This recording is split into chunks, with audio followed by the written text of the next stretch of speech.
Kelly motherfucking Bricen. What's up? Welcome what to the studio. What the fuck is up? Dude, I love how your first question was, can I curse? Yeah. And the answer, Of course I can. of course you can. Yeah. I mean, I'm Australian. That's basically our first words is fuck. Yeah. Yeah. Welcome to the studio. Thank you. How it's you a been? lovely studio. Isn't it? Yeah. It's good vibes.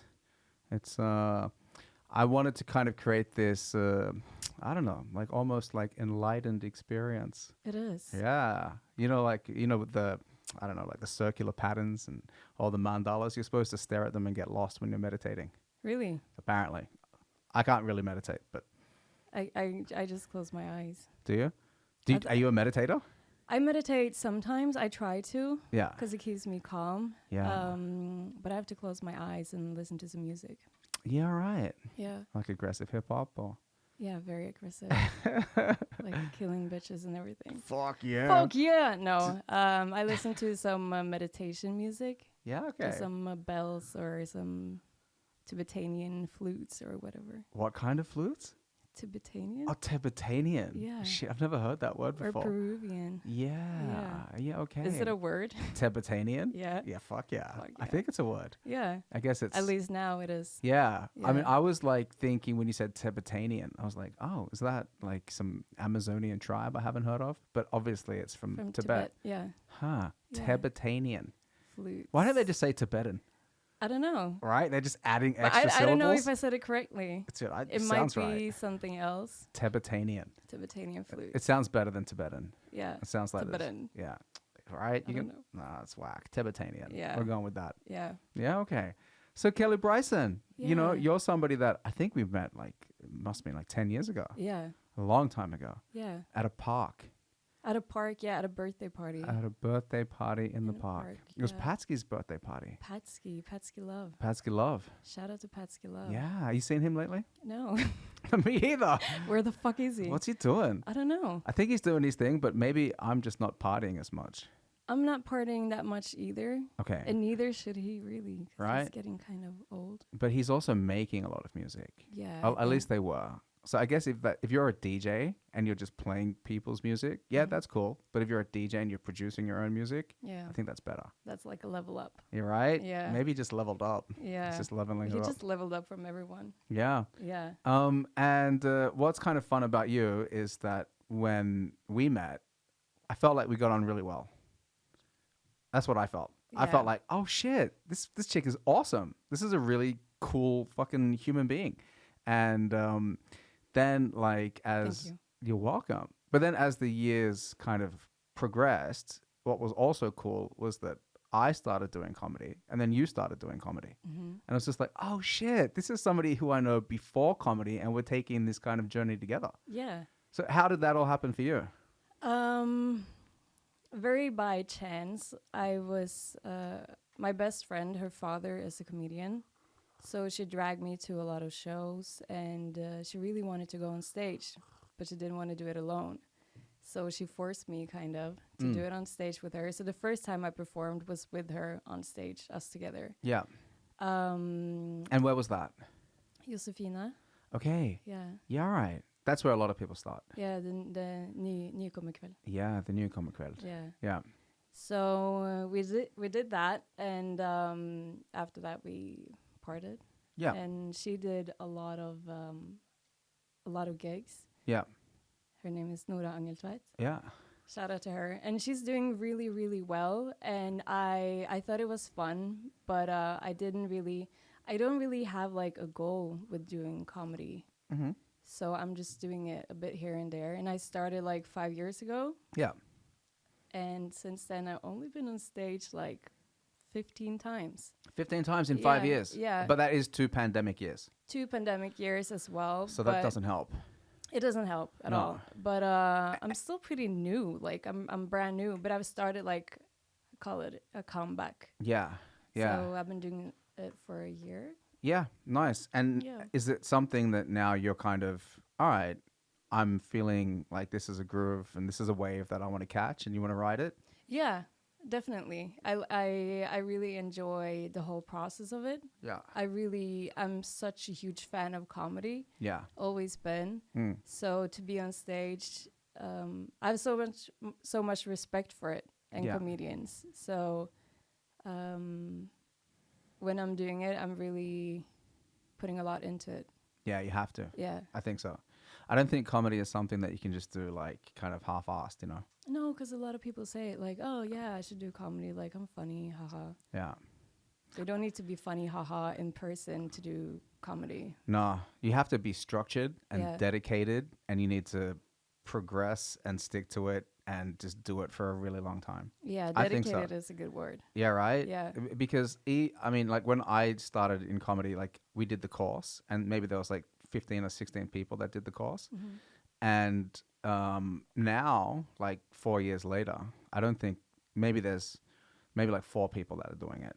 Yeah. And the ones that quit were actually really funny. Yeah. They were really funny, but they just, for whatever reason, they just didn't stick with it. And, like in jiu-jitsu, we have this expression. It's not about who's best. It's about who's left. Mm-hmm. And then that's where the dedication just comes into play, like so much. Mm-hmm. But I feel like that's true with everything. Yeah, with everything. That goes for everything, really. Yeah. I mean, like you have a look at like let's say somebody who's like playing the piano. Let's say you like start the piano when you're like 8 years old. You could be really shit for the first 3 or 4 years. Yeah. But everybody's going to quit when they're like 12 or 13 or when they discover parties or whatever. But that kid that's shit when they're 8, by the time they're 25, like they're a fucking virtuoso. Yeah, if you're consistent. Yeah. But I feel like I haven't been really consistent with comedy, No. and I'm trying now, but it's like I feel like a lot of comedians doesn't have like a day-to-day job. Okay. Like a regular job. Yeah. But you do. I do, and it's really it's taking up a lot of my time and energy, so it's really hard to do comedy at nighttime Yeah. as well. Do you, yeah. And like the thing with having a day job, which I have, and a lot of comedians at my level, we have to They have do, day okay. jobs. Like we're not making enough money. I'm not making fucking very much doing comedy, right? So I Yeah. got to have a day job. Yeah, But it can be pretty mentally exhausting having a day job. it can be. You know what I mean? Like you're dedicating a lot of mental power between the best hours of the day, like 9 to 5 or 8 to 4, whatever it is. Like I'm doing this as best as I can. And then like, okay, I got to go home, write jokes. I got to go out, got to perform. So it's fucking it's not easy. That's what I'm trying to say. Yeah, Yeah. But I don't think it's meant to be easy. it's not meant to be easy. Nothing is. No. But we do have a doctor that's also a comedian. Yeah. Jonas Bergdahl. Yeah, exactly. Yeah. So he's saving taking lives it back. and telling jokes. I'm taking it back. But I also think with somebody like him who's been doing it for so long, it becomes maybe second nature or easier to balance it out. Yeah. Do you know what I mean? Like if you did comedy consistently, I mean, how long has he been doing comedy for? It's got to be over 10 years. Like he's really fucking, Yeah. he's deep in the game. 10, 15 years. I 10, think. 15 years. So what might take you and me, I don't know, like fucking 8 hours to create something, maybe he can do it in like an hour or something. Yeah. I don't know. Yeah, when you transcend to like a higher level of Right. comedy. You get your black belt in comedy. Yeah. And it's like, okay, cool. Yeah. I still feel like I'm a white belt, maybe a blue belt.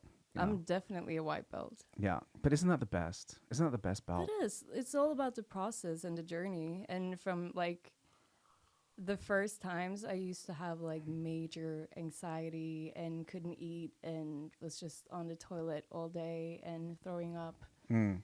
And I remember one time I didn't eat 2 weeks before the show. You stopped eating 2 weeks? Yeah. 2 weeks? I couldn't eat.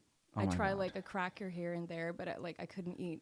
And that's because you were so nervous. I was so nervous, and it took like everything from me. Yeah. Took everything from me. But the last time I was on stage, I ate dinner an hour before the show. Mm. So that's like a win for me. Yeah. Like I said, I didn't have like any goals with comedy, but just getting control of my anxiety and everything, and just speaking in front of people, I don't like that. Yeah. Isn't that Either. weird that that's the number one phobia? It's weird. Yeah. You know why that is? Why? I don't know, but I think it's because if you say something wrong, you ended up getting killed. Shit. I mean, obviously not on stage, but like, you know what I mean? Like when we were living as a hunter and gatherer, Yeah. and you just say something in front of people and people go, this guy's a fucking idiot. Why don't we just fucking eat him? Yeah. The Joker. Yeah. The King's. The jester. The Jester. Oh my God. Let me tell you a fun idea that I have for a movie. Yes, Yeah, yeah, please yeah. do. I want to make a movie about a jester in a Viking court. Set it like, make it like Monty Python style, but the jester ends up having this impact which had historical consequences on Viking and Scandinavian society. Like, you know, what was the name of that king, like Harald Hårfagre, who united, who was that? I'm probably fucking it up. Harald Hårfagre. Yeah. Yeah, him. And he's the king that united all of Norway, right? Yeah. So before that, there were all these like smaller kingdoms. And then he goes, no, I'm just going to fucking run shit. And then ended up like taking over all of the other kingdoms. And then the other kingdoms that didn't want to bend the knee, they had to escape Norway. So those are the ones that went to Iceland.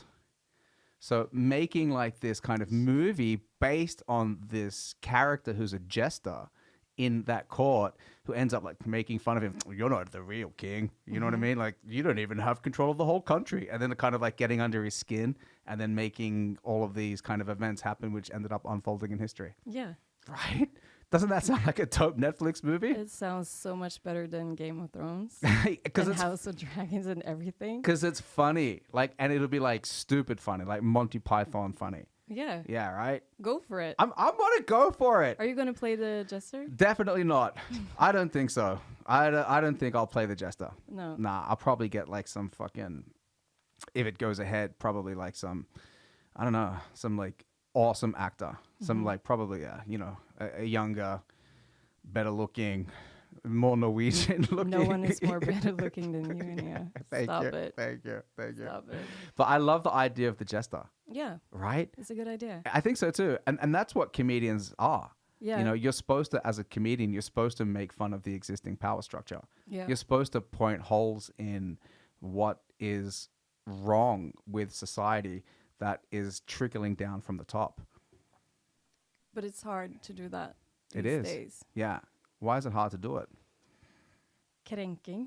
Yeah. Yeah. Yeah. Everyone is offended. Yeah. Everyone gets offended. Yeah.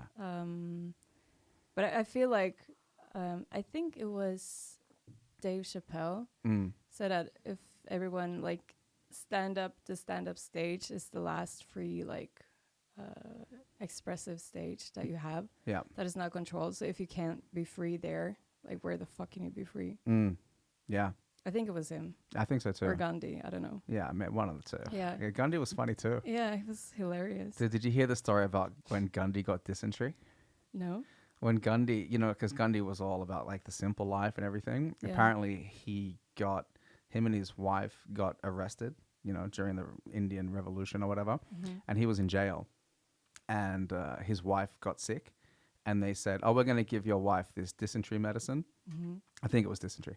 And he goes, "No, she's pure. She doesn't want anything from you. She's pure. No, thank you." And then she ended up dying. And then he got dysentery. And they go, "Well, you got dysentery, but we know your stance. You don't want anything." And he goes, "You know what? I'll take it." And he ended up taking the medicine. What? Yeah. He's a clown. Right? What the fuck? Yeah, he's just like, you know, okay. I'll see what happens with my wife. And then she ended up dying. He goes, "I'll take it. Save me." Fuck. Dude, you find out that like a lot of people in history did some fucking whack shit. I think, yeah, most people. Right? Because they're just humans. And like we martyr them and turn them into icons and, you know, wow, Gandhi, this awesome dude. But everybody fucking makes mistakes. Yeah. Yeah. He's a dick sucker. You're right. Fucking. Dude, yeah, Yes. man. Yeah. Well, if that story is true, and I heard this from, it was in a Russell Brand comedy special. He talked about it. I actually saw it at Folketeatret. So it's probably true. But yeah, that's kind of. If he said it, it's probably true. Yeah, I think so. Everything he says is true. Are you a Russell Brand fan? No, I think it's cool. Yeah. I just saw that he got censored from YouTube. Did he? Yeah, his COVID videos got censored. So he's still on the platform, but they just removed those videos. Yeah, and I think he want to go to another platform Yeah. where he's able to speak freely. That's a weird one. Yeah. That's pretty weird that you censor. And I've seen his videos because he has this like almost like a news channel, Yeah, like the Trues or something he calls it. yeah. And I don't think he's saying a lot of weird shit. I don't know. Just there's so many videos first Yeah. and foremost, out there on the internet. Mm. And I don't think they didn't need to censor him. I think there's a lot of other people that they should censor. Yeah. But he has a big platform. He has a big name. Mm. So they go after him. It is weird, the whole YouTube censorship thing. Yeah, it's weird. And like you're censoring comedians. I understand it's not like a stage, like you know what Dave Chappelle said. Yeah. But it's still a comedian expressing himself. Yeah, it's like literal jokes. Yeah. There doesn't have to be anything related to the truth at all Yeah. or reality. But don't you think it's weird that they censor his corona stuff after the pandemic? Yeah, that's weird. Right. They should have done it like a year ago. Yeah. And like, aren't we finished with corona? Like, isn't that done? I don't know. I really I think really we're done. hope so. You know what I mean? Like, Yeah. if you got corona now, no one's going to give a fuck. Everybody's already got it. You don't even need to stay home. I've had it 2 times. I think I had it like recently. Yeah. The 3rd time. Yeah. Did you don't test know. yourself? No, No. I didn't. Did you feel all right? Yeah, I felt like a little shit, but it's Yeah, fine. But right. I think a lot of people just walks around with corona. Yeah, I think so too. Yeah. And if you're going to like clubs and performing and there's, you know, like 50 or 100 people there, like, chances are somebody's got it. No one gives a shit anymore. And everybody's laughing. Ha ha, Yeah. corona spreading. Yeah. It's sad. I remember I turned 30 Mm. in the pandemic, Yeah. and the day I was celebrating my birthday party, like half of my friends had corona. Yeah. That sucks. It really sucks. Yeah. But now, like, it's just funny to think about like how crazy people were during that time, and now like nobody gives a shit. It's weird. Yeah. Yeah. I think now it's like there was even a person with corona at my party. Yeah. Now, just Yeah. like sick. Nobody gives a shit. No. I think the official rule is if you test positive for corona and you have symptoms, you should stay home. But it's just a recommendation. Like, you don't have to. No, Yeah.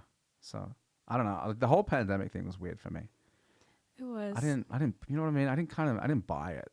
I understood that there was like this virus, but I didn't buy all of the, you know, like I didn't buy the story. I didn't buy the origin story. No. Like, I didn't buy it. The bat story? Yeah. Didn't Yeah. that just sound like bullshit? It sounded like a start of a fictional movie. Yeah. There And was even a movie on Netflix that came out like during the pandemic. yeah, What was it called? I think it was called Pandemic. Yeah, with something like like that. someone eating a bat, Yeah. something in Asia. Yeah. It's too like they'd even like they'd just go, fuck, we need an origin story. Hey, have you seen this movie? They Maybe- ate a bat. Let's just go with that. Maybe the whole pandemic was just like a PR stunt for the movie. Yeah, right. That's But really no one can effective recall- marketing. Yeah, no one can recall the name of the movie, but like, yeah, It was too good. Yeah. It was like the marketing campaign really that took would have off. been sick. Yeah. Killing people, just like, Yeah, This but is PR. this movie is lit. yeah. Yeah, it's gonna pop up in your feed. It was a shit movie though. Yeah, was it? I Yeah. can imagine. Like a lot of Netflix movies are like, nah. You know what I mean? Some are awesome. You know, like if they go all in. Like, oh, you worked on a Netflix movie. I did. You worked. What did you work on? I worked on Royal Teen. That's a good movie. Yes. Yeah. And today Netflix confirmed that Royal Teen 2 is coming out. Boom shakalaka. Boom. Royal Teen 2. Yeah. Good. What did you do on that? I did casting. Nice. Yeah. That's a good one to have on the show reel. Yeah. Yeah. So that was my first, I think it was my first movie Cool. production. Yeah. It's a Netflix film, Yep. but Mhm. they excluded me from The credits? the credits. Yeah. They always do that. They fuck that up a lot. Yeah. Mm. So I'm really angry, Yeah. actually. Yeah. I hope I'm gonna tell them to put me on the second movie Yeah. 100%. because the actors are still in the second movie. Yeah. But I'm on IMDb, Good for you. so that's something Let positive. me tell you a story about before I came to Norway, I Yeah. used to do stunts and I worked on this movie called Superman Returns. And I did 3 weeks on this movie, maybe 4 weeks, right? Yeah. And I didn't get a credit. I mean, I made a fucking Fuck. shit ton of cash and I was in this plane crash scene, like, you know, doing this long sequence that took ages to shoot. I didn't get a single credit. But and I'm not sure whether this is true, but if you don't get credit, you don't get royalties. Oh shit. Yeah, exactly. So, and that was like an on-camera role. you know, as a performer. So I probably should have got royalties. Like, I got friends that worked on The Matrix, the first one, and they still get royalty checks. Like, that's fucking 20 years ago. Wow. Yeah, on a blockbuster movie like that, that's, you know, millions of kronas. Yeah, you get royalties for life. Yeah, basically. Yeah, well, you're contributing to the artistic expression of the movie. You should get royalties. You know, everybody that's in it should get royalties. I never signed a contract or anything. Ah, okay. So Well, they there you fucked me go. over probably. Yeah, I didn't. I don't think I signed a contract either. Maybe I did. In the contract, it said you're not going to get a credit. Yeah. Yeah, but I'll probably get fired and blacklisted from Netflix after saying this, but yeah. no, it's probably just some oversight. They're gonna fucking you're okay. If you did a good job, they're gonna use you again. Yeah, Yeah, probably. but it was a good experience working on that. Yeah, it was a good experience. It was just a couple of weeks Yeah, filming and auditioning. yeah, The youths yeah. that were in the movie. A lot of new talents. Yeah, it's a good movie. It is. It is a perfect youthful movie. Yeah, Yeah, yeah, and I actually worked on that movie as well. you did. Yeah, I worked on it afterwards. Okay. So I did a lot of the social media promos. Mm-hmm. So we had this event on a boat when they. I wasn't invited. You weren't invited? No. No, okay. Yeah, I wasn't invited either. I just did this press junket before the actual event when they set sail and everything. Like hours before that, all the cast members were there. And we made all this content, which is going on Instagram and YouTube and stuff like that. Mm-hmm. So I got to meet them, and we actually filmed the announcement to video. Yeah, where they're all standing on the boat and they say, "We've got some good news, Netflix, we're coming." Yeah, so we shot that. And So you knew the second movie was coming out. yeah. Okay. I knew it. Yeah, we made the video announcing it. Okay. Yeah, Cool. but when I got the job, we got access to the movie on Netflix, like the screening platform. Mm-hmm. So I watched the movie so that I was like really familiar with all the questions that I had to ask and the games that we had to play. But it was a good movie. Yeah. Yeah, it was really good. I mean, I'm a 43-year-old man. I'm not the target demographic for that movie, but I enjoyed the shit out of it. I'm not the target either No. because I'm so old now. But it was a really good movie, and Yeah. I'm excited to see. I haven't seen the second one. Yeah, because they already shot it. Have they shot it? No. Okay. I can't tell. No, I don't know either. But I'm really excited to see it. Yeah. And why did you get into casting? Is that something that you've kind of... Just randomly. Yeah. Like I feel like everything that I've done in my life is just like really random. Mm. With comedy casting, I was just working with TV production and just doing everything, translating manuscripts, pitching in new ideas. Mm. And there was one project that was a pilot for HBO where Per Olav Sørensen, the director, Mm. he just needed some casting help with extras, and I did that, and I did well, Mm. and he was happy, and I just figured I'm good at this. Yeah. And then I started working in NRK, Yeah. casting, directing for a drama show Yeah. called Blank. Yeah. And then I did more casting, just a little bit here and there, and randomly I ended up as an agent. Cool. So now I work as an agent. Do you have your own business or do you work for somebody else? I work for somebody else. Yeah, okay. Yeah, But that's cool. for now. Yeah. I think casting is so important. Casting is one of the most important factors for a good production, I think. Yeah. The director can be bad, like camera, but if you have good actors that can deliver, like that's half the job. Do you have any tips for people? Because I know when I see casting calls, they always say, "Can you send in a self tape?" Yeah. Well, how do you make a good self tape? How to make a good self-tape. Yeah, what should it include? Like, what are some important elements if you want to, I don't know, stand out?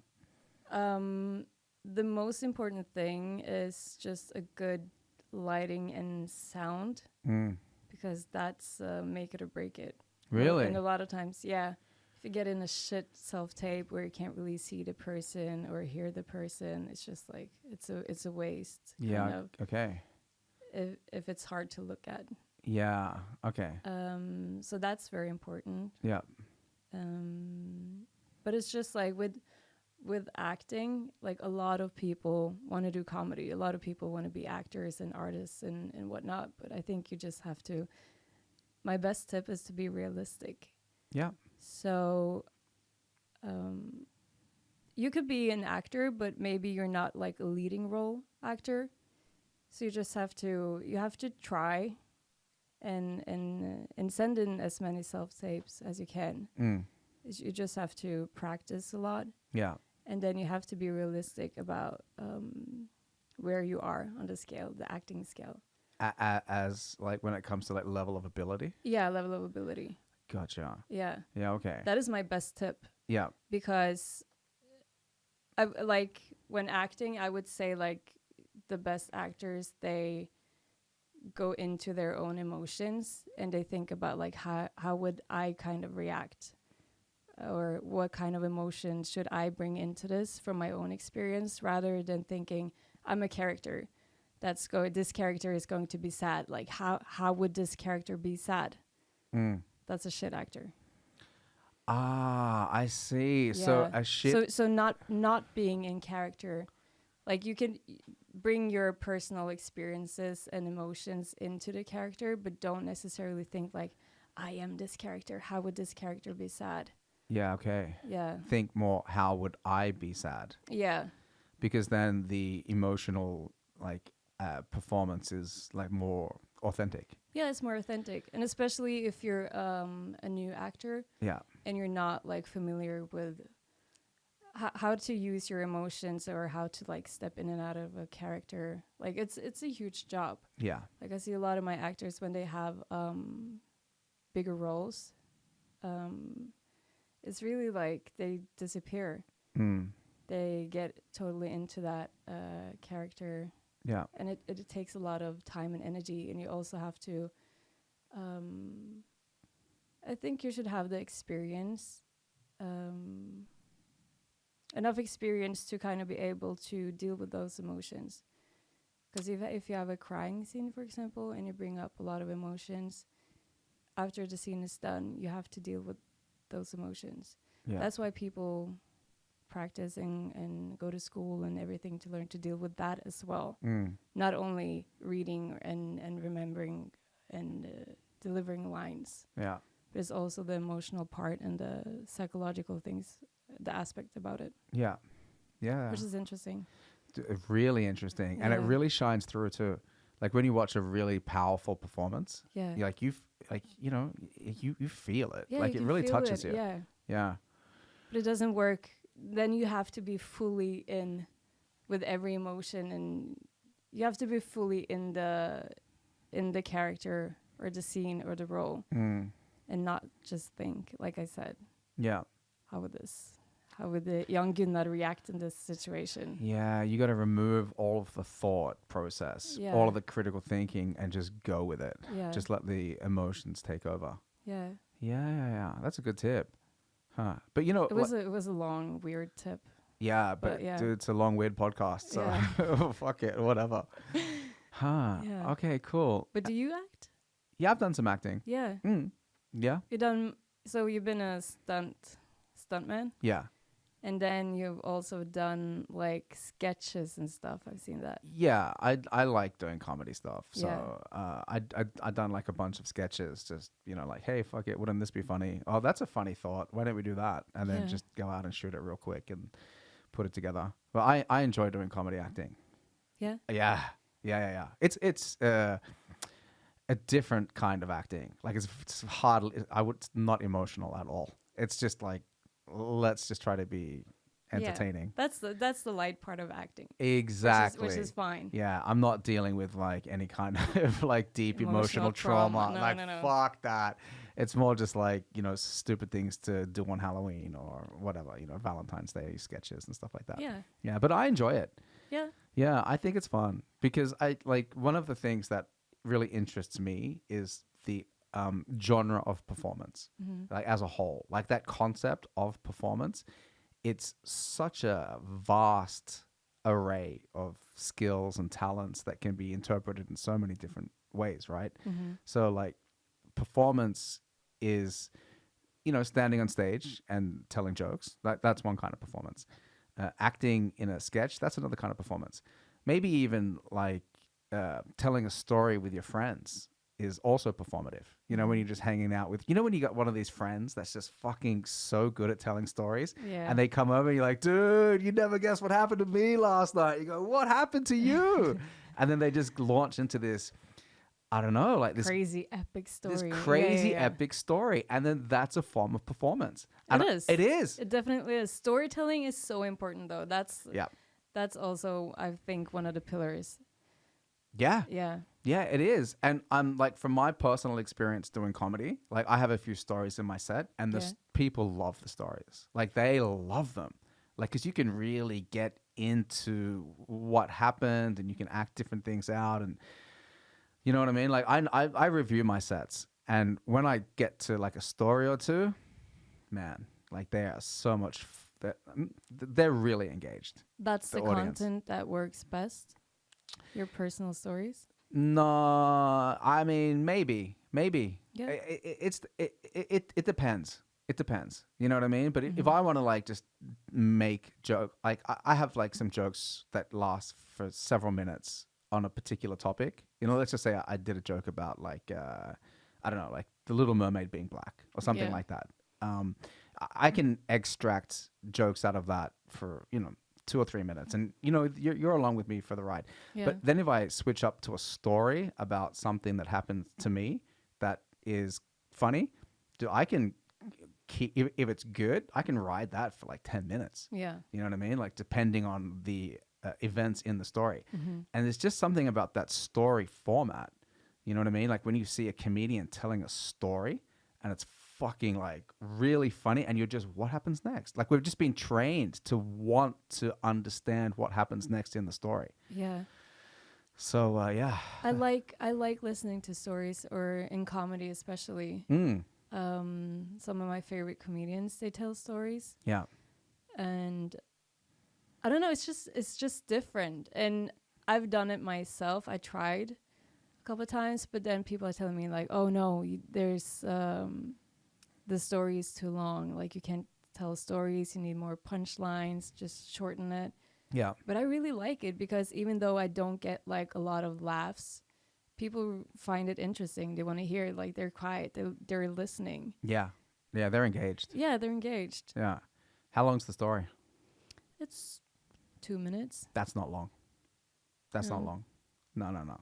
Fuck that. I mean, But it's almost like 2 minutes without people laughing. But I enjoy telling the story. does it have a punchline at the end that's worth the investment of listening to for 2 minutes? Yes, Well, there you go. I feel like that Yeah. at least. But can you tag the story up a bunch? Can you like have some like minor laughs along the way? I can. Yeah. Like I've tried. I'm still new, so I'm just like figuring out my style and everything. Yeah. But I feel like I'm doing a lot of things that people are telling me not to do, Okay. Like what? like jokes and things I talk about. And I started like when I first started, I had some incest jokes Yeah. Awesome. about me and my dad, yeah. and people were just like, "No, you can't." Why can't you say- tell incest jokes? I don't know. I love it. Right. I love it. Yeah. So that's the thing. Like since I don't like have, like I said, a huge goal, I just want to just try everything. Yeah, you know what? I mean, I think there's a fine line between listening to people and getting feedback and critical feedback from your friends and people that are there. I think that's good. But I also think it's really important to just find your own voice and find your own style. Yeah. You know what I mean? Like you got to balance it out. Like I take critical feedback from people, especially from people that I know have my best interests at heart, and people that are like, scholars about comedy. They're like, maybe you could have shortened this down or changed this to that. I take that on board. Yeah. But I also get a lot of feedback from people that I'm like, I see your point, but fuck it. This is what I want to do. Yeah. So, you know what I mean? Like, I think this might not be accurate, but I think you're new in comedy for the first 10 years. Yeah. Right. I would say so. Yeah. And so you've been doing it for 5 years. And Fuck, that's a lot of years ahead. yeah, it's a lot of years ahead. But you look at people that are really good at comedy, like they're 15 years in. You know what I mean? Like they're deep into comedy. And I also think that the chronological way of measure time in comedy is also dependent on how active you are. You know what I mean? If you're doing sets 4-5 sets a week for 5 years, that could be like the same as doing, 2 sets for 10 years. Yeah, because I can't really say that I've been doing stand-up for 5 years. That would be like a false narrative, really. Yeah, in a way, but you also started the journey 5 years ago. So it's also something that's in your mind, that's in your consciousness for 5 years. You might not have been like super active for 5 years, but you've been like, you're in the game. And when you're in the game, like, all right, you're like, it's something that you're preoccupied with. Yeah. Yeah. It has always been in the back of my mind. Yeah. But even though if I haven't been on stage, I'm very active in watching. Yeah. I love that. Yeah. Dude, you can learn a lot through just watching people. A lot. So much. That's how I started or got the balls to start, because I saw even comedians that have been on stage for like 10, 15 years bomb on stage. And I was like, okay, shit, it isn't that bad. Like, it isn't that scary. Nah, it's really not. It's not. I love knowing that there are good comedians who have been doing stand-up for a really long time, but every night it's a new night. Yeah. Every night it's a whole new set of conditions, and every night it's a new opportunity to create a new set. And you might have been doing the same set for like a whole year. Let's say you've just got this set, or maybe 2 years, whatever. You got this 10, 15, 20, 30 minutes, whatever, however long it is, and you're really good at that set. Yeah. Like, you crush with that set. But you can't keep doing that set.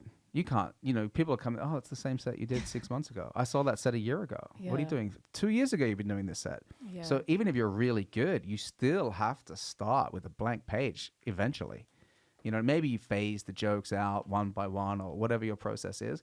But even people that have been doing it for so long, they still have to start from scratch. Start fresh Start somewhere. fresh. Yeah. But what they have is they have the experience. That's the thing. Exactly. Maybe they're just better at like, okay, I've got to have this new 10-minute set ready in a week. Okay, I've done that 20 times. I've done that 30 times. I know what's funny. I know what works. I know I found my voice. I think so much of comedy is finding your voice. Yeah, like you said earlier, you don't necessarily need the 8 hours to ahead of the show to write or anything. Yeah. You could just do it. You can just do it. Yeah, you could just do it. You can. That would be amazing to just go out on stage, not prepared at all, just like riffing it. I've seen that happen. Yeah. I've seen people go on stage and they're just working stuff out. I mean, you see it at Prövröra. You see people like they have a premise, they've got some jokes, and then they're just like, that's the whole point, right? Just trying some shit out on stage. And I've seen it at like a lot of other venues as well with good comedians that are like, there's something about Ukraine, there's something about this. And they're just kind of talking, they're writing on stage. You know what I mean? Maybe they have a few ideas of where they want to slip it in. But they do have a premise or just like a... Yeah. I think they have like either like notes. I've seen this, like people that have notes like, okay, what next? So Ukraine, what's the deal? Whatever it is, Could you go on stage without like even a premise? Oh. Just go out there, just like riff from there. I've done it. Yeah. You have? I have. Yeah, I've done it. Didn't go great. Wasn't amazing, but I did it just to do it. Without any preparation Zero, at all. nothing. Wow. Nothing. Yeah. That's ballsy. Yeah. It's but I'm a fan of trying things out that have a high potential for failure. Does that sound why? Because who hurt you? Yeah, show me on the teddy bear where you got hurt. Yeah. No, because I feel like it builds up resilience. I feel like if you try something which has a 99% of failure in advance and you do it and you fail, you just go, yeah, but that was destined to fail. Yeah. And I tried it and I failed and it was okay. No big deal. No problem. Did you try some shit? Yeah. Did it work out? No. You survived. You survived. Are you gonna quit comedy? No. Do you feel bad? Nah. You just tried something. And I feel like risk taking and trying new things is where all the magic happens. Because imagine if you just went out on stage and there's a 99% of failure and you fucking crushed it, right?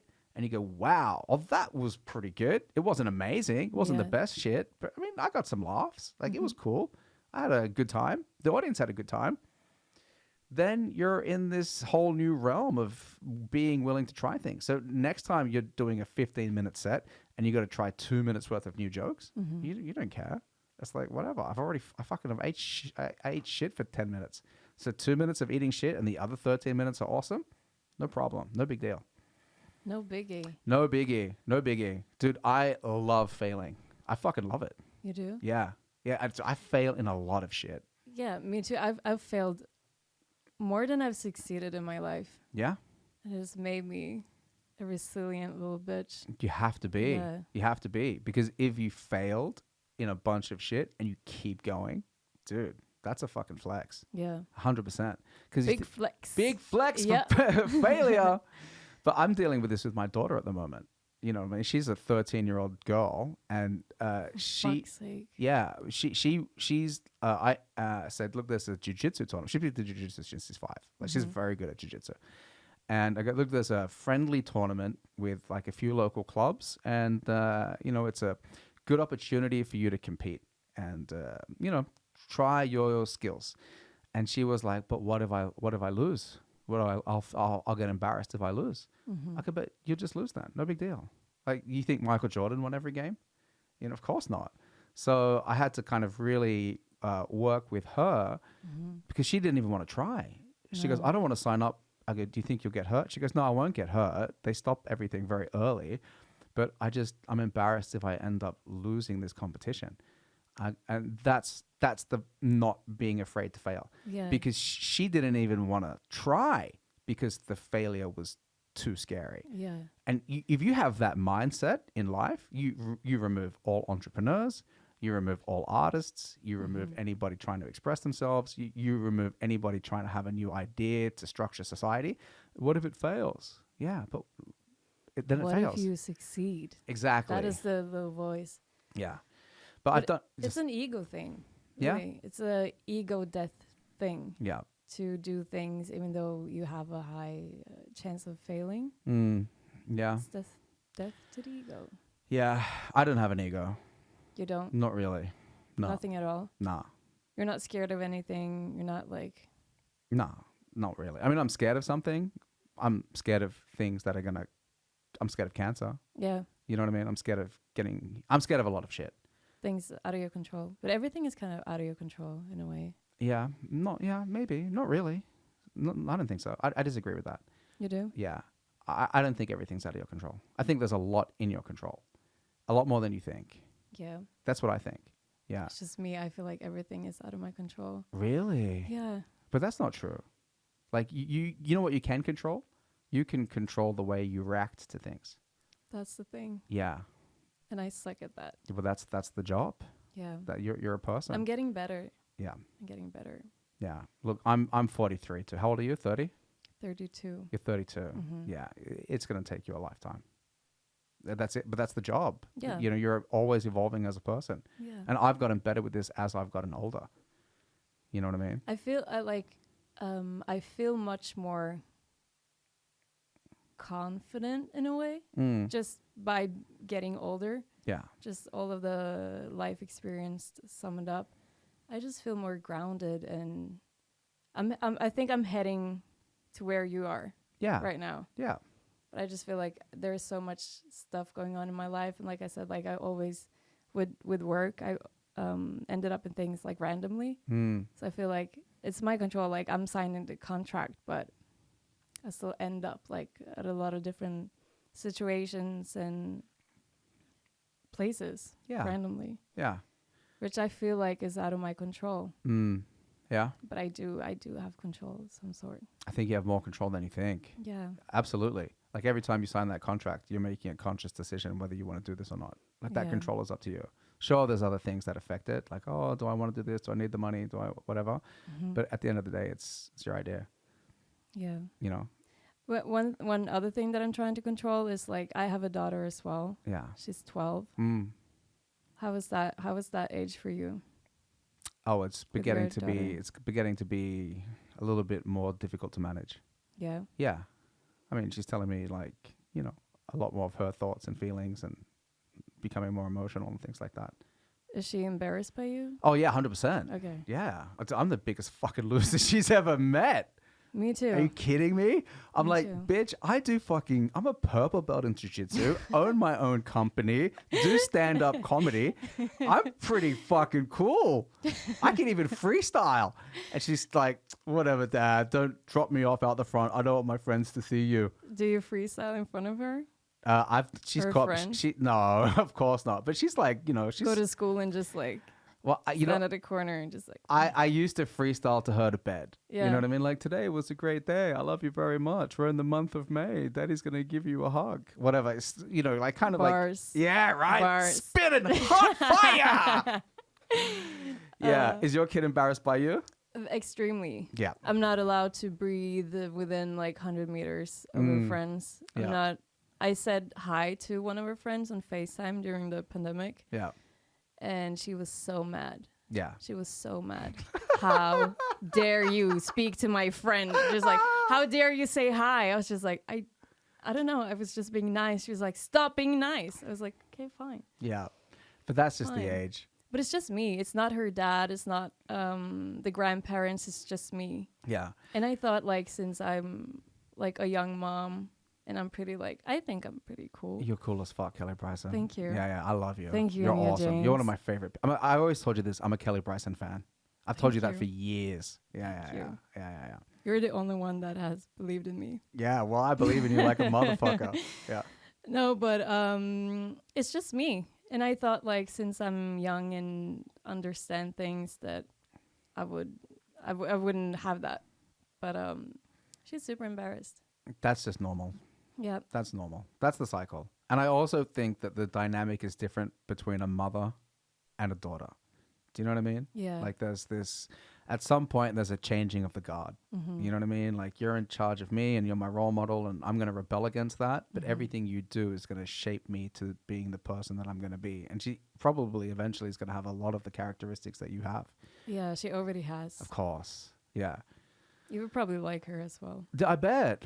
Yeah. Yeah. I bet she's cool. Yeah. And if she's embarrassed by you, that's a healthy sign. Yeah. Could you imagine if your kid just always thought you were awesome? Like, oh, my mom's the best. That's like what they do when they're 4 and 5. But my dad's stronger than My your dad is a superhero. That's the vibe. Exactly. But you want your kids to be critical. Like you want them to question your decisions. You want them to start thinking for themselves. And that's at that age, she's going, why don't I do this? Why don't I do that? And she's becoming her own person.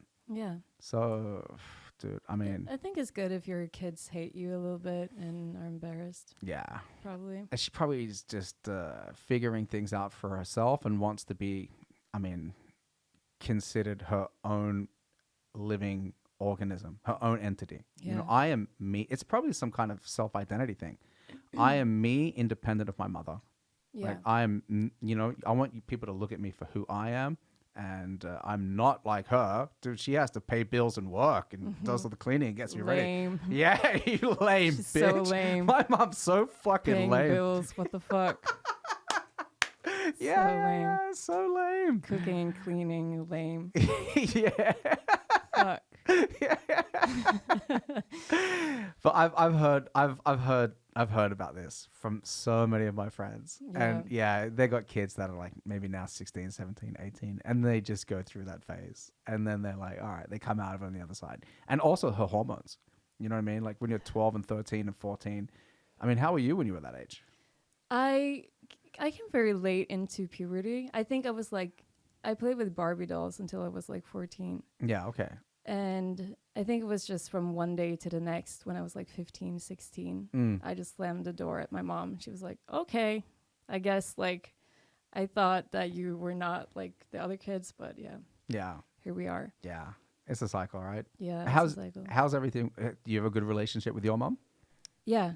Yeah. The best. Perfect. She's amazing. Yeah, right? I love my mom. Yeah. Nice. Yeah. So, I mean, if you got a good relationship with your mom and you went through something similar, I'm sure your kid's going to fucking adore you eventually. But it's just everything is so early now. Yeah. Like she's pressuring me into giving her TikTok and Snapchat. Yeah. Because everyone else has it. Yeah. And I was like, the other parents, they don't love their children. They don't. Yeah. They don't, because I know what's out there. Yeah. But I'm lame because I'm not giving it to her. Yeah. There's so much, like, I started with makeup so early. I came into puberty. No, so late. I mean, but now I see, like, I think someone in her class, without without name dropping them, someone in her class started with makeup when they were like 9, 10. They were putting on like acrylic long Cardi B nails Yeah. at the age of like 10, 11. Yeah. That's a bit early. It's fucked. Yeah. Yeah. That's a tough one. I don't understand it. No. I mean, do you think it's like some kind of like modeling of the mom or something? Like, mom has these nails, can I get these nails? Or is it just like fun? Instead of like, dressing up a Barbie doll, they just dress themselves up. No, because the other parents are like old and not cool. Yeah. A lot of them. Yeah. Yeah. So I'm the youngest parent. Yeah. In the class. Yeah. And my friends, like you told me, like you talk about this with your friends. My friends doesn't have kids. No. Like, some of my friends, they recently got kids. And the kids are little. Yeah, and we have nothing in common. Yeah. Yeah, I understand. Yeah. Yeah. So it's weird. Yeah, the thing, like, the social media thing is weird because you know that it leads to so many like issues. Yeah. Do you know what I mean? Like, so much unhappiness by I think particularly young women that are comparing themselves to other women. Young girls, especially. Yeah, young girls, maybe that's a better way of saying it. They're like seeing people on social media and thinking that that's what they should be. You know what I mean? And all the fucking filters. Yeah. You know what I mean? People, like, kids probably, I don't know if they know about filters. Do they know that, like, that she doesn't really look like that? Or that's like an hour worth of makeup and a filter. Yeah. And good lighting and everything. Like, they don't think about that. Of course they not. just see someone and they're just like, oh, she has big lips and perfect skin and it's just a filter and she looks like hell without it. The makeup thing is weird in general. Yeah. I think so. It's scary. Yeah. It's really fucking scary. Yeah. I had a girlfriend and she wouldn't leave the house without makeup. Listen, we're just going to the fucking store. We got to just go and do some grocery shopping. Relax. She's like, no, I have to get ready. I was just like, okay, well, let me just go by myself. It's so annoying. I have a few friends as well that, like, do their makeup before they go to the gym. I'm like, why?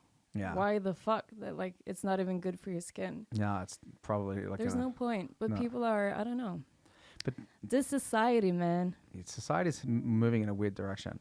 Yeah, in a weird direction. Are you following everything that's happening in Iran? Not everything, but yeah. Dude. Yeah. The shit is hitting the fan in Iran. Yeah. Yeah. And that seems like this.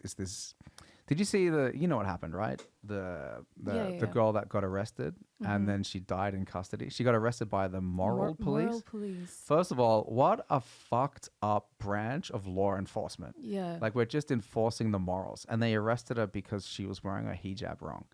And then they took her into custody and then she died in custody. And it's like, oh, fuck, what are you doing? Are you killing people? Because they said it was a heart thing. Yeah, right? Yeah. Have you seen the video? Of her getting arrested? Of her dying. Oh, no, shit, I haven't. Yeah, there's a video. There's a video of the police in Iran released it. They said it was some kind of like heart thing or a brain aneurysm, or I can't remember. And it's just this woman who's kind of like yelling at her, going, look at this, the hijab, you got it all wrong. And then she just collapses, falls over, and then dies. Or maybe she didn't die in the video, but you see her collapse. That's horrible. Yeah, that's horrible. But that's, like that's a system where they're like telling people how to look and how to behave and how to act based on what they believe is right. And it's something as innocent as wearing a fucking hijab wrong. You know what I mean? So, we think like in our society, like there's a lot of pressure, but in other societies as well, like that pressure is like fucking huge. Like if you don't wear the hijab the right way to the fucking store or wherever you're going, you're going to get arrested and you might end up getting killed. It's crazy that is someone else's reality right now. Isn't they it? have to live with that. In 2022. Yeah. That's what's happening. Have you seen all these pictures that people have been posting about like what Iran used to look like before the revolution? That is crazy. Isn't it? The difference is just like you can't even compare. Mm-mm. It seems like a different lifetime. It seems like a movie, a fairy tale or something. Yeah. It's such a bizarre. You know what it seems like? You know, like The Handmaid's Tale. You know, and it's just like, okay, all of a sudden this like new regime takes over by force, and they're just forcing these women to live this particular way. And if they do anything wrong, you guys are fucked. Yeah. I mean, that's a very dark, dystopic, fictitious story, but it's not really that different to what's happening in Iran. You know what I mean? It's the same kind of thing. Or in America, slowly but surely. Oh, yeah. Yeah. What's happening in America? Controlling women's bodies and everything. Like, that is totally fucked up. Yeah. And now they're like looking at removing gay rights. It's just like. Are they looking at removing gay rights? Yeah. Some dickhead somewhere was just like, hey, let's remove women's right to choose over their own bodies, and let's remove gay rights, and let's just restore slavery. Kind of. It's just like they're moving so backwards. It's crazy. Why do societies move backwards? I don't know. How the fuck does that happen? I don't know. Like, something is clearly wrong, but it doesn't mean that we have to step back. Nah. I don't understand. Let's be Vikings again. Like, what's gonna happen? Yeah. But I feel like society, I mean, I don't know. Like, I feel like society is always just hanging on by a thread. Yeah. Do you know what I mean? And all it takes is some fucking dickheads to get appointed to some position of power. And they go, nah, we're going to make abortion illegal. Nah, gay rights don't exist. I was like, what the fuck are you talking about? It's so mind-blowing. I can't even believe that it's happening. In this day and age. I cannot believe it. No. And I feel so fucking lucky to live here. Yeah. Yeah, you should. I'm so happy. Yeah, me too. I ended up in Norway because first of all, I came as a student and I really enjoyed Norway and I stayed longer. And then I got my girlfriend at the time pregnant, and she had the baby. That's the 13-year-old. And then I go, okay, I live in Norway now. You know, I got to be a dad to this girl. And I live here now. This is my responsibility to live in Norway. But I am always so grateful that I got a girl pregnant in Norway and not like fucking in Egypt or something. You know what I mean? Yeah. Or in some other country. Or even in America. Even in America, I got her pregnant and... Yeah, in fucking... She couldn't abort. Yeah. If that was the... Yeah. So I don't know, man. I don't know why like shit like this happens. But it feels like you always think that as time goes by, you're making progress. But then all of a sudden, like, you know, fucking war in the Ukraine or abortion's illegal. Like, it's real weird how that shit happens. It doesn't make sense. No, that has such a healthy... Like Putin now, he just went into Ukraine and just like, yeah, this is mine now. Yeah. But do you know why he went into Ukraine? What? Do you know the story, the history behind that? What's the reason? Okay. What is the reason? From what like my fucking basic brain understands is that during the Cold War, right, NATO said we're going to not expand NATO past Germany. So the Soviet Union, you guys have all that, and we have all of this, you know, like Norway and England and Germany and France and stuff like that. Yeah. But then over the years, like NATO have started going further and further east. So NATO have been expanding closer and closer to Russia. And then Russia are like, what the fuck are you guys doing? What do you like? We signed this. Well, I thought we had this deal. And they just keep going and going and going and going and going. And they even had this like a vote in that region of the Ukraine called Donbass. And most of the people there voted to stay as to join Russia, and so then I think that's why he invaded. Yeah, I think so. I probably got all that wrong, but I think that there's a history of NATO expansion which Putin felt threatened by. Yeah. I feel like there's a lot of factors. Yeah, I think so. But yeah, it's still crazy to me. Me too. They can just do it. Yeah. Like, even though if NATO is expanding and moving closer to the border, you can't just I don't know. I can't just go in and just be like, oh, this is mine. No, you can't do that. No. Are you concerned about the threat of nuclear strike or anything like that? I'm scared because the direction the world is going in, like I feel like it's a higher possibility now than ever before. But at the same time, if that happens, like the world is fucked either way if that happens. So Yeah. I can't really. I cannot allow myself to think about it. No. Because if it happens, then that is something that I can't really comprehend right now. What would happen? Yeah. But I'm not scared. I don't think about it daily or before I go to bed. No, that's good. Yeah. Yeah. But I think a lot of people do. Yeah, I think so too. I think so. Yeah. I think a lot of people walk around with actual fear in their body of war or nuclear attack or anything. But do you remember like a few months ago before summer, they put out this announcement that everybody should buy jod tabletter? Yeah. Right? Like that's fucking, oh shit, you're advising us to go and get these iodine tablets in case something like that happens? Yeah, that was extreme. Yeah, that's extreme. But with everything that was going on top of that, like it didn't feel as extreme as it was because of the pandemic and everything that had happened. Yeah. When they told us to buy it, I was just like, I went to the pharmacy. Yeah, me too. They were sold out. Sold out. Yeah. Yeah. Everywhere. I went to like 4 pharmacies and they go, no. You got to try to come in on Tuesday between 12 and 4. Yeah. Yeah. But it was at that exact moment and people were starting to take the tablets, whatever. But I haven't went back to the pharmacy after that. You didn't get any? No. No, me either. So if anything happens. Oh, you know what? I went back. I think maybe my kid ended up getting some at school or something. She goes, they got it from school. I can get some for you. I was like, all right. But I was like, thank you. I can get it from my teacher. Yeah, you want some jod? Yeah. I'll look you with some fucking dope jod. Check out this jod. But actually, when I was at the pharmacy, they said, oh, how old are you? I go, I'm 42 or whatever. And they go, oh, no, it won't work on you. I go, really? They go, yeah, no, you don't need it. Why? Yeah, apparently at a certain age, you don't need it. What age is that? I don't know. It's probably 30 or 40 or something. You don't need it? Yeah, you don't need it. Because I think the amount of iodine that you already have in your system is enough. Okay. I don't know exactly how it works, but I think you end up soaking up radiation if you don't have jod. But if you have the jod, you don't soak up as much radiation, something like that. And at a particular age, it just doesn't work, but you don't need it because you have enough radioactivity inside something of you? like that. Or you have enough of that iodine, the jod, to stop it. So it's not necessary.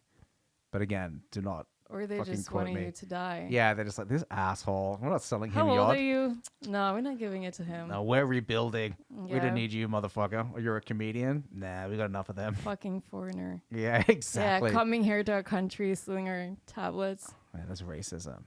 Yeah, it is. Have you ever experienced racism? Yes. You have. I And have. why don't you just tell me and the listeners what your racial background is? So I'm confused. Yep. That's what I am. I'm so many mixes. My mom is half Italian, half Norwegian. My dad is half from Aruba, which is in the Caribbean, and a quarter Czech and a quarter Norwegian. Okay. So that's why I said I'm confused. Yeah. And for people who are just listening, Kelly has dark eyes, dark hair, kind of olive complexion. So yeah, I'm mixed like Norwegian, Italian, Caribbean, mixed with like my grandfather is black. I talk a lot about it in stand up. Yeah, nice. It's fun. I make a lot of jokes about it. Yeah. Because I'm so I'm very light skinned compared to the rest of my family. Yeah. So in the summer I experience more racism than I do in the winter. Really? Yeah. Wow. Because then it's more obvious that I'm like foreign. Yeah, okay. Yeah. And do you experience racism here in Norway? Yeah, I have. Yeah, okay. I when I was 11, I was with one of my friends. I went to her home, and her brother was like a Nazi, her older brother. Mm. And I remember one time he was like, I don't want to see your black face here in my house. Mm. And I was like, what? And I looked in the mirror and I was like, do I have anything on my face? Because I'm obviously like, I'm very white skin. And I didn't catch that. I didn't catch it. And I went home and I told my mom, I was like, that's weird. Like, he told me to not show my black face. I didn't get it. And she got so upset and angry. Mm. And because I think because I'm light skinned, I don't experience as much racism, but it's a lot of like, I have been called the N-word a lot of times. Yeah. But I'm too white to even pronounce it Yeah. myself. I've met your dad too. Yeah. I've met Rick. He's black. Yeah. Yeah. He's black, but he's also like very light skinned. Yeah. It's weird because my grandfather, he's so dark. Like Yeah. he's so dark skinned. But because of the mix in the DNA, whoever knows. But my dad he's black, but he's light skinned, and I'm extremely light skinned. Like people in the winter, people can't tell that they think I'm Latin or something. They can't tell that I'm mixed with black. Mm. But I have had a lot of people just coming up to me and started talking English. Like that happens at least a few times a month. Yeah. Okay. Which is weird. Yeah. And So they just assume that you're foreign and English is your first language, or that you don't speak Norwegian at least. Yeah. Yeah. But with me, I don't know. People have always called me exotic. Like it's a very positive thing. Mm. I don't know. Do you identify as black? I don't. I don't. No. I'm definitely mixed. Yeah. But for my grandfather in particular, it has been very important for him to teach me about the black history and the black culture. Mm. And I try to do that with my daughter as well. Yeah. She's even mixed with Peruvian. Yeah. Okay. So she's Latin. So she's super confused. Yeah. But yeah, it's the heritage thing is really important. Yeah. Definitely. For me. Yeah. And the family, and especially because I'm a light skinned, I think they feel like I shouldn't lose touch with where I'm from. Yeah. And the issues and problems that they have to face. Have you experienced racism from both sides? From like any black people or just white people? Or? Just mostly my family joking about me being white. Okay, so it's just humor. Like my grandfather is telling me that I can't be in the family photo because I'm too white. Yeah. And I'm ruining the photo. Yeah, okay. Ruining the aesthetics. Yeah, okay. So it's just been like that. Yeah. And obviously with black people, like they can't tell that I'm black. So I'm trying not to. I don't say the N-word because I don't want to offend anybody. No. And I think it was Jonas Yusuf who said like, "Oh, you can say it." I'm like, "No, you're not. You're not fooling me. I'm not saying it." So yeah, but racism is such it's a complex thing, and especially when it comes to colorism. Yeah. Like with me, who you can't really tell where I'm from, what race I am. Yeah. Especially not in the winter. No. Yeah. Yeah. Yeah, man. It's a complex world. Yeah. And, you know, like I feel like the answer towards racism is integration and people from different races meeting each other, falling in love, having kids, everybody just kind of mixing all together. I think in the future, like most people will look kind of like me. Yeah. Just like a massive mix of different cultures and races and everything. Yeah. I did the DNA test. Yeah. Turns out you're 100% that. I'm that bitch. But that was interesting because I had nearly no Italian in me. I had 1% Italian. And my Italian family is very heavy on the culture and everything. So that was a bummer. Yeah. But I'm like, it turns out that the Caribbean, the genes from Caribbean, that was all like the African coast. Yeah, okay. Just Ghana, Nigeria, and Benin and Togo and like the coastal countries. Yeah. Um, Have you ever been there? Or maybe you to well to like I've been to Africa and Caribbean. yeah, okay. Did you go to you've probably been to Aruba? I've been to Aruba Yeah, okay. and That's good. Barbados and Cuba. Yeah, right. Yeah. Nice. And when you went to Aruba, did you feel like some kind of, I don't know, connection to the place? Or, I mean, you had family there and your granddad was there? Or Yeah. yeah. But my granddad lived here until I was like 13. Mm. So I didn't go to Aruba before I was like 20 something. Yeah. But I felt at peace. I felt home. Yeah. And it was nice meeting all of my family there and everything. Yeah.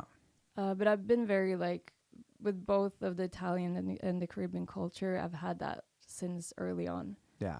with food and especially from my grandfather, like with the history of Yeah. everything. Yeah. I think it's so important to embrace that, Yeah. you know, to understand where you come from, to understand the culture of where you come from, to understand the history. Yeah. Because it's a big part of who you are.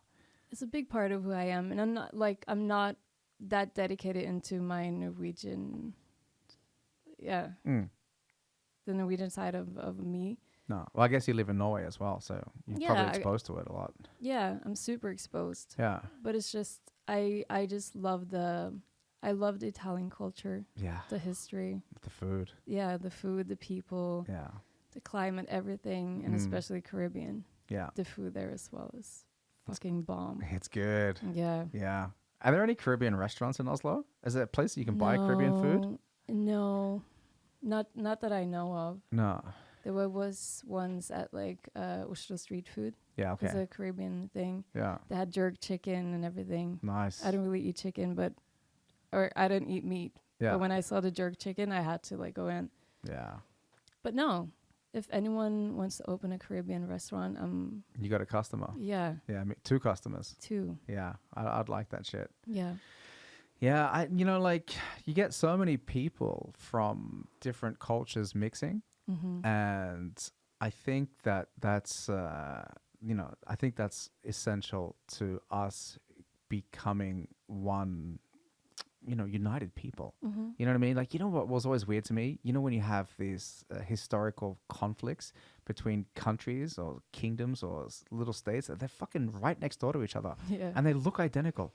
Like, like North Korea and South Korea. I was like, why the fuck? It's the same culture. It like, is. yeah. I mean, like, like why? Even historically, like Sweden invading Norway and all that sort of shit. It's like, fucking hell, you're literally the same people. You just have an invisible line in the sand, and Yeah. you want to try to fucking invade each other. But I think Tell that to Putin. yeah, Yeah. right.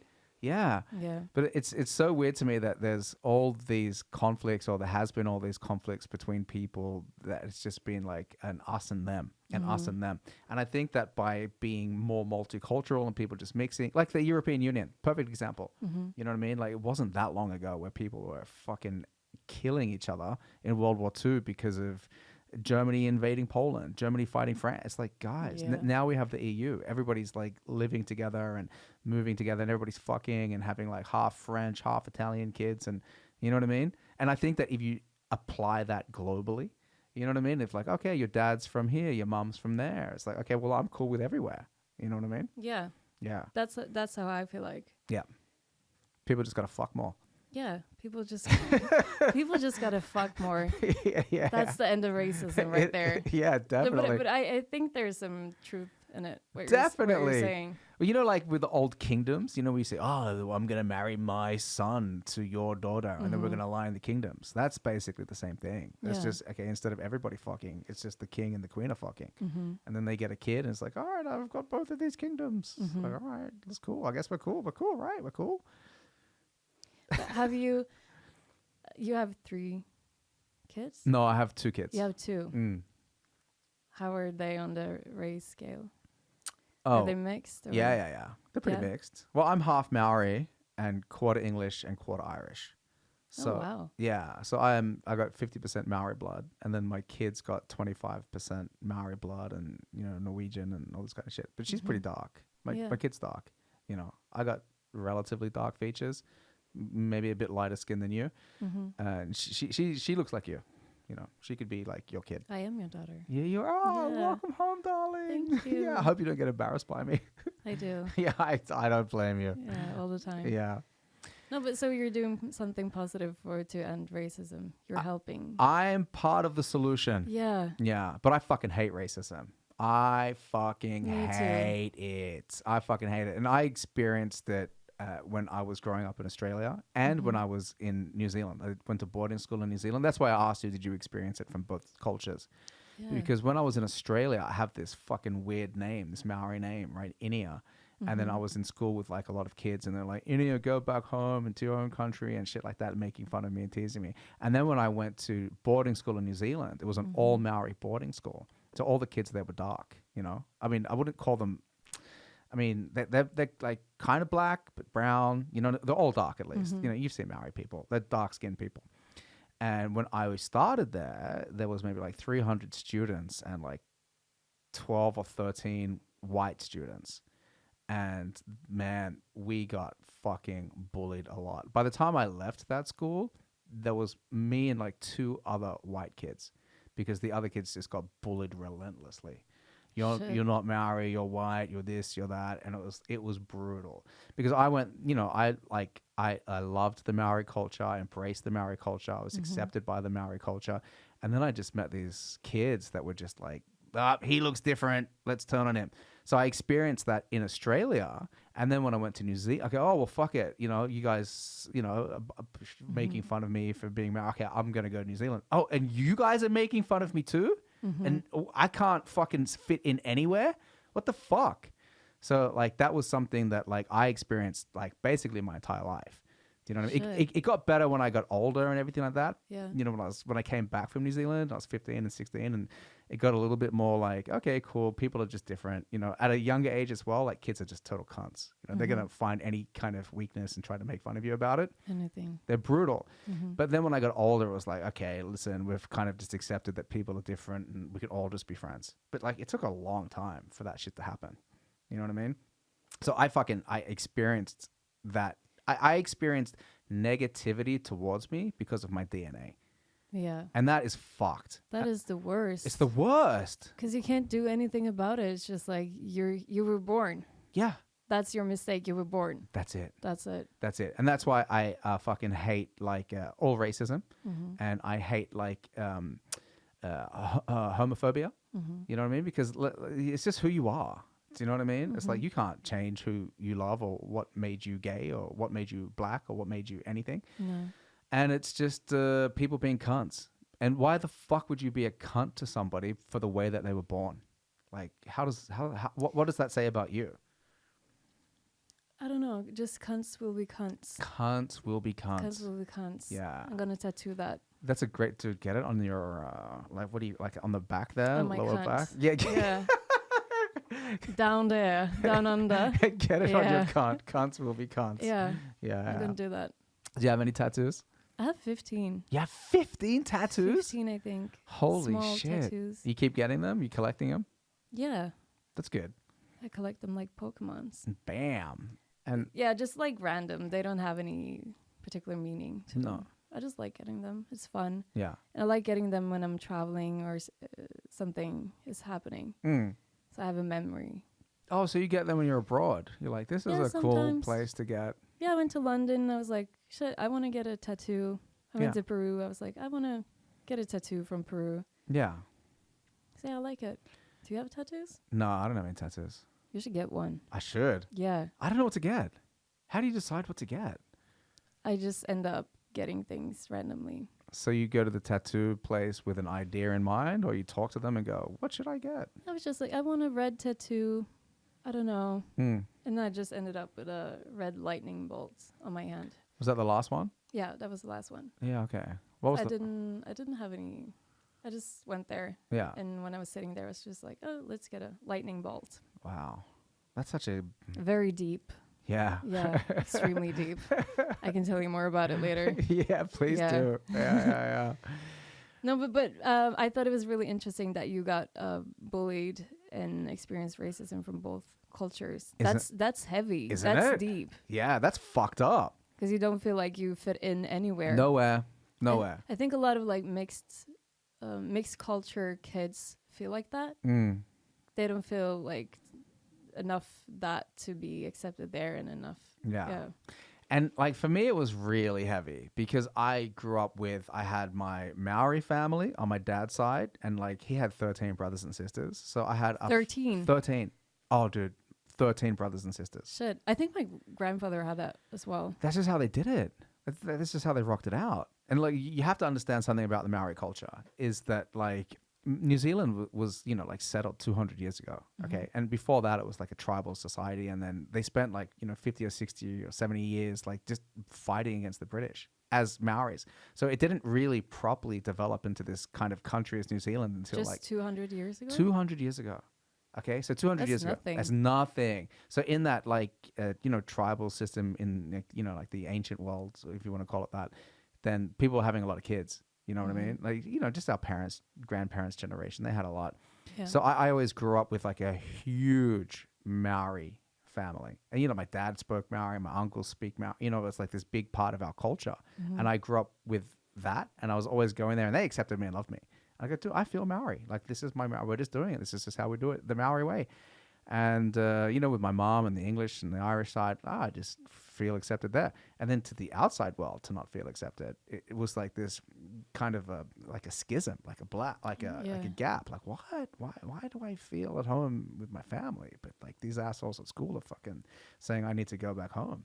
Like, what's up with that? That's fucked. It's fucked up. Is it still with you? Like, do you still feel like it's do you have that thing of fitting in? And being accepted? You know what? I've become very good at getting accepted in places. Like, it's definitely shaped my ability to adapt, like to become chameleon-like, to become like, okay, what's the structure here? How do you fit into this structure here? It has made you more adaptable. Maybe more adaptable. Yeah, definitely. But I mean, I don't harbor any kind of like negative resentment because it's just a waste of time. And I understand that like kids are just assholes and cunts. So I get that side of inside of it. But it definitely shaped the direction that I took as a person. Yeah. 100%. I mean, I got bullied so much. Me too. I'm a victim of bullying. Like, I wanted to kill myself. I fucking hated my life. I would be on a bus. Yeah, it was brutal. I'm sorry. Thank you. I was on a bus. My school was like a 30-minute bus ride. And I just got bullied relentlessly. On the way back home, kids were hitting me, like singing my name in a weird way. They used to say Tinia. They called me Tinia. And it was just like, I hated my name.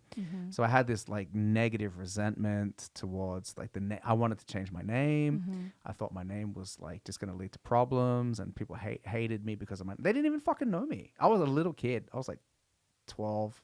11, 12. Oh my God. And I had all these like 16, 17-year-old kids just like hitting me constantly, stealing my bag, taking my books, throwing shit out the window.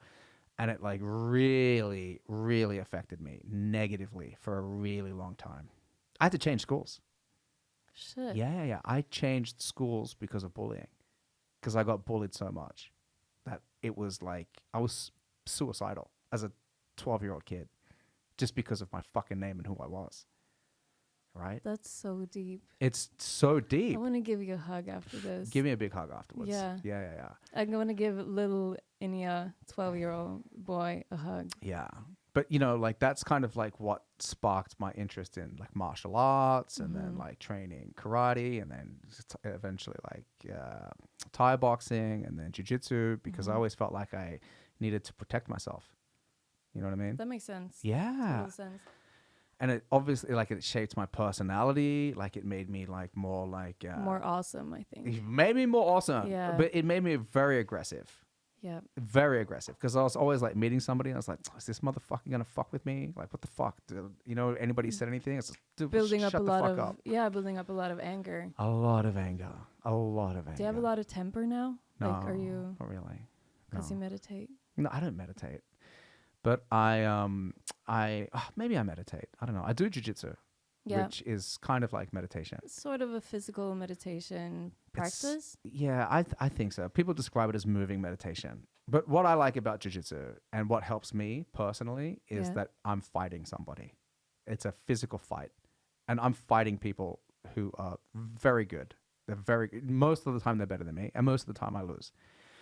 And we're not fighting in a negative way. Like, this is some of my closest friends. Mm-hmm. But I'm going to try to exert all of my skill set and strengths and channel that aggression into trying to strangle you. And you're going to try to do the same thing to me. And at the end of it, it's this like physical release. And then maybe you strangle me and I say, thank you, very good job. Give me a hug. That was good. And then at the end of it, like, last night I had this guy with his fucking arm around my neck trying to strangle me. And I'm just thinking, like, get out of it, get out of it, get out of it. You know what I mean? And just releasing all of that tension. So by the time I go home or, for the next couple of days, I just don't have any aggression or any anger or anything left. Because you released everything. I release it. And that's what I think is really healthy for everybody, but particularly for men. Particularly for you as well. Yes. For what you've been through. Exactly. Yeah. It's therapy. It's very individual. You just have to find things that works for you.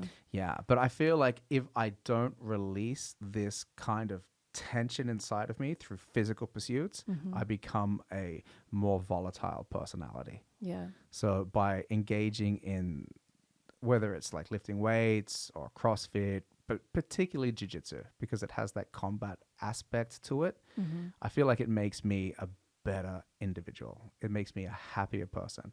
That's good. It is. Never stop. No, I'm never going to stop. It's Never for stop. life. Yeah. Yeah. So, but all of that is, this byproduct of negative childhood. And the fact that you're adaptable. I talked to my therapist, and she told me that I'm a very adaptable person. I can fit in with most people, most places. Yeah. And that's also because, not that I haven't been fitting in, but I've always been very different. So me being adaptable, she said that is not a particularly positive thing. Oh, really? Yeah. Why is that? She said it's good that you can fit in, but it's me making myself kind of smaller and different, and that I'm making myself too fluid just to fit in places or be accepted by people. I got you. I don't feel like I do it, but it's just so deeply rooted in me that it just happens. Yeah. Because I thought it was a positive attribute to be adaptable. Yeah. But I guess it is maybe negative if you lose who you are by trying to fit in and changing. Yeah, but I'm not changing my personality because I'm always me. Yeah. No matter where I am. Then what's the negative side again? Right. Yeah, but she just said that, like, if you're too adaptable, then that's like a trauma response, kind of. That was interesting. Yeah, that's interesting. Yeah, if you're too adaptable. Yeah. But you're not too adaptable. I don't know. I feel like I'm myself most of the time, fully all the time. Yeah. But I'm still like, when you adapt, you kind of, even though you don't feel like it, you kind of lose some elements of yourself. Yeah. Adapting. Yeah, I can see that. I don't know. I've stopped going to her, so. Yeah. Fuck that. Fuck her. therapist. Fuck that bitch. But that's like to bring it back to comedy. That's why I think it's important for you to do your own thing. Yeah. You know what I mean? Like, even if people are saying, hey, how about this? How about that? Short on this, that, what? Yeah, okay, sure. Thank you. But I'm going to do my own thing. Because I am different. And I talked a lot about, like, race and stuff in my set. And people have told me, like, don't do too much race stuff. I'm just like, it's important for me, first and foremost, to talk about it. Yeah. And it's a life experience that I have, that I'm living with from day to day. So I want to talk about it. Fucking talk about it. Yeah. Talk about whatever you want. I am. Do whatever the fuck you want. Yeah. You know, that's what I feel like when I'm on stage. I feel like this is my time. This is my time, and I'm going to do whatever the fuck I want to do. Yes. That's my goal. It's to just... Comedy for me is all about self-expression. It's all about me saying things that I want to say in a way that you find enjoyable and funny. Yeah. And if I have to adapt that because of something I'm like, yeah, you know what? I'm not too into that. No. I understand like like I have, you know, certain subject matters that I, you know, if somebody came up to me and said, hey, look, there's a victim of this, could you guys just make sure you don't talk about that topic? Of course, because I want everybody to have a good time. Yeah. You know what I mean? Oh, I don't have any jokes about You don't that want to be anyway. a dick. I don't want to be a dick. No. I don't want to be a dick. I'm very, very aware of the audience and giving them a positive experience. But I can give them a positive experience by giving me a positive experience. Yeah. And by me expressing myself the way that I want to express in a way that's funny, you guys are going to accept that as funny. You Yeah. guys are going to like that. You know, that's the goal, at least, anyway. The performance and everything is going to be more heartfelt. It's going to be more authentic, more real, just better. Just better. Yeah. Just better. And I feel like if you start deviating away from who you are on stage, the audience senses that. Yeah. You know, they're very intelligent. They're very tuned into how you're communicating, and they're tuned into your vibe and your emotion. And if you like start drifting off the path of like what you want to say and what you want to do and how you're feeling in that exact moment, they go, something's off here. We don't know what it is, but there's something that we're not buying. Yeah. So I always think that like it's so important for you to carve out that, whatever it is, 10 minutes, 15 minutes, however long your spot is, that is your spot. It's nobody else's spot. And when somebody gives you feedback afterwards, don't talk about race. Shut the fuck up. I'm going to talk about whatever the fuck I want. Shut the fuck up, white old man. Yeah. Yeah. Yeah. I mean, just do whatever you want to do. That's it. Yeah. And I think that there's obviously ways that you can do what you want to do in a better way. You know what I mean? Like, For sure. obviously. For sure. But then just figure that out. That's the art form. The art form is to try to express what you want to express in the most funny way. That's it. Yeah. Right? Simple as that. It doesn't really need to be funny either. Nah. Well, I mean, maybe not all of it. Not all of it. Nah. But I agree. It doesn't always have to be funny. As long as you have an interesting point. Yeah. Which Yeah. could make people maybe giggle. Yeah. Yeah, That's exactly. fine. I think so. So a lot of comedians are like, oh no, I have to walk out of stage on like on an applause. Yeah. Yeah. Or just when people are on a punchline. Mm. Yeah. I'm not like No. I'm just feeling my way through this shit. Exactly. Really. Yeah. You just gotta do what you feel like you want to do. Yeah. Yeah. But back to tattooing, I got Yes. an idea. Please. You need to do a Maori tattoo. A Maori tattoo. Yeah. Yeah. I've thought about that. Yeah. Maybe that would be healing for you. Probably. Take back that. Get it back. Yeah. You- Is The Rock Maori? No, I think he's Samoan. Okay. Oh Yeah. yeah. Yeah. So there's a similar, the Polynesian. That's yeah. Yeah. Yeah. So the way I kind of understand it is that the Polynesian people started their journey in Hawaii, and then they got in these canoes, and then they populated the islands of Polynesia, like Tonga and Samoa and stuff like that. And then they kept on heading down to New Zealand. So there's, Your ascendants. yeah. You're Yeah. the ascendant of The Rock. Basically. Wow. Yeah. Wow. Isn't that dope? That's the best. I think so. Kind of look alike. Yeah. I mean, he's He's a beast. he's a He looks like my specimen. dad, kind of. He looks like your dad if fucking Rick took all the steroids. Yeah. Yeah. All of it. All of it. I mean, The Rock's got to be juicing pretty hard.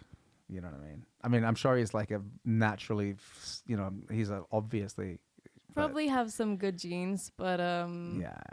yeah. Wouldn't you do that? I mean, With if the somebody juice. casts you as a superhero in a movie and they go, hey, Kelly, we need you to get ready for this role in the next 4 months. You're like, okay, all right, I'm going to just shoot me up. Just shoot me up. I'm going. We're not going to drug test you, Kelly. There's no drug testing in the Marvel universe. How bad is it for your health? Like for men, they could get like, there's a rumor that they get like smaller penises. Is that? Yeah. Smaller penises? Yeah. Penises? Smaller dicks. Like, Really? Smaller Yeah. dicks from taking steroids? yeah. Huh. Shit. I know. I've heard. Yeah. So I don't know. I don't know. Probably. I know that it shrinks your testicles. because you're not, let's say, for example, if you got like a high dose of testosterone, testosterone is something that your testicles produce, and you're getting that externally now. So your nuts are just like, well, we don't need to work as hard. We can just chill. And if they're not working as hard, they're just shrinking. Just shrink up. You get small nuts. Fuck. Yeah. But I don't know how bad steroids are specifically, because I know a lot of people are taking them and they're in fucking great shape. Yeah. Great shape. So I think if you take, how about this? Like if you're getting old and your body's starting to deteriorate, like in your 50s, 60s, 70s, and you take steroids and your body is amazing, is that better or is that worse than just naturally disintegrating? It's better. Isn't it? It's definitely better. Yeah. I would do it definitely for a role. Yeah, of course. Yeah. You think Hugh Jackman playing the Wolverine at like 48 isn't juiced to the gills? Yeah. Oh, no, it's just natural. My body's starting to deteriorate right now. So. Is it? Yeah. Why? Just because I'm old. No, you're not old. You're No, 32. You're in your prime. I'm 32. I don't know. I don't really work out. I stress too much and I forget to eat. So my body's just like. Yeah. Okay. Yeah. I think you should work out. I'm lucky to be alive even. Yeah. Why don't you work out? Time. Laziness. Yeah. I think it's yeah. Okay. You got some. I could maybe get like an hour in a day. Yeah. Probably. Yeah. Don't you feel better when you do that? I do. Yeah. Are you a member of a gym or anything? Yes. For 10 years. For 10 years. Yeah. I've been a member. Suts. Yeah. Well, just go. Just do some shit. I need to get back to my. I feel like I haven't really peaked yet in life. No. I'm gonna work on that. Yeah, work on it. Yeah. To be, man, whoever peaks in life. Do you know what I mean? Like it's such a, every person that's ever accomplished something amazing, they don't ever think, oh, this is it. They're like, what's next? What's next? I mean, 32, like, you're young as shit. If I juice up at like 45. So you're going to shoot it straight into your tits. Just fucking bang. Just get fucking shredded, Kelly Bricen. Jacked. I love that you say my whole name. Do I love your name? Yeah. Kelly motherfucking Bricen. Yes. Yeah. Inia Kelly fucking James. Inia fucking James. Kelly, let's wrap this up. Okay. Yeah. Thank you I need so to much. pee. You got to pee? Yeah. Get your piss on, Kelly Bricen. Thank you so much for being a guest on the podcast. Thank you for having me here. Of course. I really enjoyed our conversation. Me too. Yeah, and I'm a Kelly Bricen fan. I'm an Inia James fucking fan. Fuck yeah. For life. For life. Yeah, we're gonna hug now. Let's hug. Yeah. Okay. Bye, Thank ladies and you. gentlemen. See ya. Mwah.